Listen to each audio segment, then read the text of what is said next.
একদিনের মাথায় নড়বড়ে মধ্যপ্রাচ্যে যুদ্ধবিরতি। বুধবার দিনভর লেবাননে ব্যাপক বিমান হামলা চালিয়েছে ইসরায়েল। এতে নিহত হয়েছে 250-এর বেশি।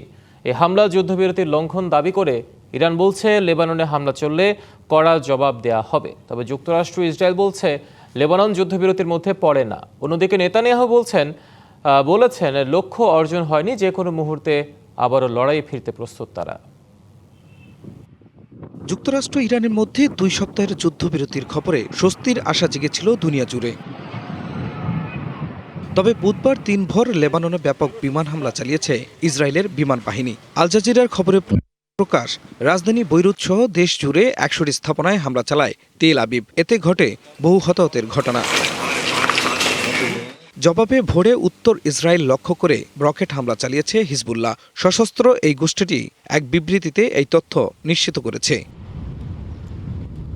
লেবাননে হামলা অব্যাহত থাকলে ইসরায়েলকে কড়া জবাব দেওয়ার হুঁশিয়ারি দিয়েছে ইরানের বিপ্লবী গার্ড আইআরজিসি। এমন হামলার পর শান্তি আলোচনা অযৌক্তিক বলে মন্তব্য করেছেন ইরানের পার্লামেন্টের স্পিকার বাগের গালিবাফ। অন্যদিকে পররাষ্ট্রমন্ত্রী আব্বাস আরাকচি দাবি করেছেন লেবানন যুক্তরাষ্ট্র ইরান চুক্তির মধ্যেই। এক্সে দেওয়া বার্তায় তিনি বলেন, ওয়াশিংটনকে বেছে নিতে হবে যুদ্ধবিরতি অথবা ইসরায়েলের মাধ্যমে যুদ্ধ অব্যাহত রাখা।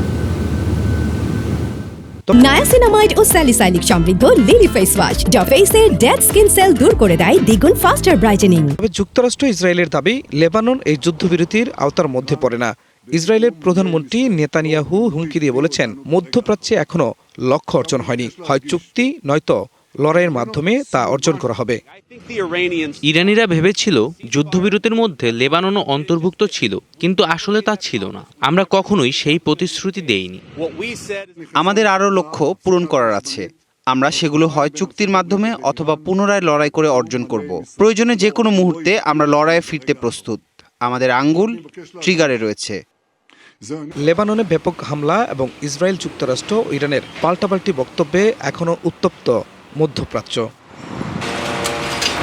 খান মোহাম্মদ মুকুল, ডিবিসি নিউজ ডেস্ক।